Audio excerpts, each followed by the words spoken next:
चिलिकार यात्रीवाही डंगा दुर्घटनाग्रस्त। चिलिका स्थित मां कालीजाई दर्शन सारी डंगारे फेरिबा बेले डंगाटी भारसाम्य हराई दुर्घटना होइतिला।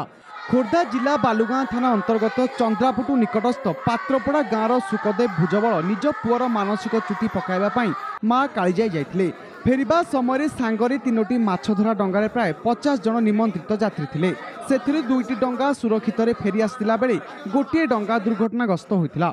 आमे आसिलु सेपटू तांके कहिले बेल बुडी गलानी आउ पवन ने बहुथबा आउ असुविधा रे पड़ी जे समस्ते महाबुरु मु डाकी डाकी चलो 5 मिनिट समय रे आमे डाकी डाकी चलिलु ए मा भलो रे नै जालो इनके डाकिलु समस्ते अधा बाट रे हेची तांगे नाउरिया भाई कहले ना आउ नाही कहले आउ नाही आउ डंगा आउ जीवनी पानी भर्ती होला बरे नहडा भांगे पानी भर्ती होला डंगा सेठी बुडी गला। जेउ डंगाटी दुर्घटनाग्रस्त होइतिला सेथिरे प्राय 22 जन यात्री थिले।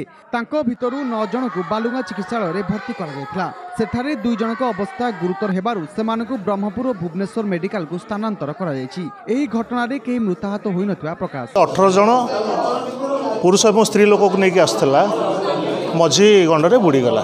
बुड़ी जीवा जेतले एमाने बुड़ी जाउथिबा समय रे पाखापाखि 3टी टूरिस्ट डंगा जोटा कि कालीजाई रिटर्न करते से बोट जाई करी तांको लाइफ जैकेट साहाय्य सब बेड़ी उद्धार करके धरिक आसिले। से जो डंगाटी आफेक्ट है से प्राक्टिकली 22 जन लोक थे से प्रिलिमिनारी ट्रिटमेंट पर अन्य सब घर को से फेरी जाइए। बाकी मेडिकल रे बालुगां मेडिकल रे बर्तमान अच्छा 7 जन चिकित्साधीन अच्छा एवं 2 जन को ब्रह्मपुर बड़ मेडिकल को रेफर कराई।